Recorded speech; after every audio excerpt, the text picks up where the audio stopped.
कहानी की शुरुआत होती है इस्लामाबाद के एक पुरसुकून मोहल्ले से, जहां हुनैन अपनी नानी जान के साथ रहती थी। वो एक हसास मिजाज लड़की थी जिसे किताबें पढ़ना, चुपचाप बारिश सुनना और लोगों के चेहरों से उनके दिलों का हाल पढ़ना पसंद था। नानी जान के पड़ोस में एक नया किराएदार आया था। ईमान संजीदा, कम गो और हमेशा एक सफ़ेद शाल में लिपटा हुआ, जैसे वो अपने माजी को लपेटे हुए हो। पहली मुलाकात तब हुई जब हुनैन को उनके दरवाजे पर गुलाब के फूलों की कलियां गिरी हुई मिले। अगले दिन वो नानी जान से पूछ बैठी, नानी जान, वो नए पड़ोसी इतने खामोश क्यों रहते हैं? नानी ने मुस्कुराकर जवाब दिया, कुछ लोग अपनी जिंदगी की कहानी किताबों में नहीं, खामोशी में रखते हैं बेटा। हुनैन का दिल एक अजीब सी बेचैनी से भर गया। दिन गुजरते गए।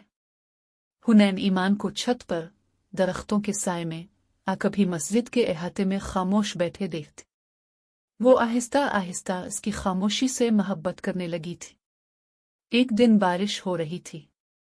हुनैन के हाथ में चाय का कप था और ईमान दीवार के पार बैठा बारिश देख रहा था।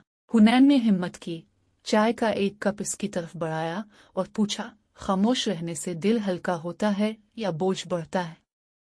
ईमान ने चंद लम्हे हुनैन को देखा, फिर बहुत धीमी आवाज में बोला, कभी कभी हम इतने टूट जाते हैं कि आवाज देने का हौसला भी नहीं रहता।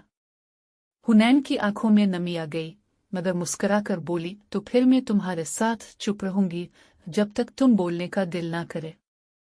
ये जुमला ईमान के दिल की दीवार में पहली दरार बन गया था। इसके बाद दोनों रोजाना मिलते, ज्यादातर खामोश रहते, कभी सिर्फ आंखों से बातें करते।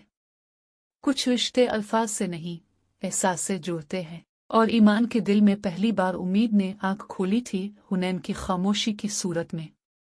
क्योंकि कभी कभी किसी की खामोशी ही सबसे ऊंची पुकार होती है।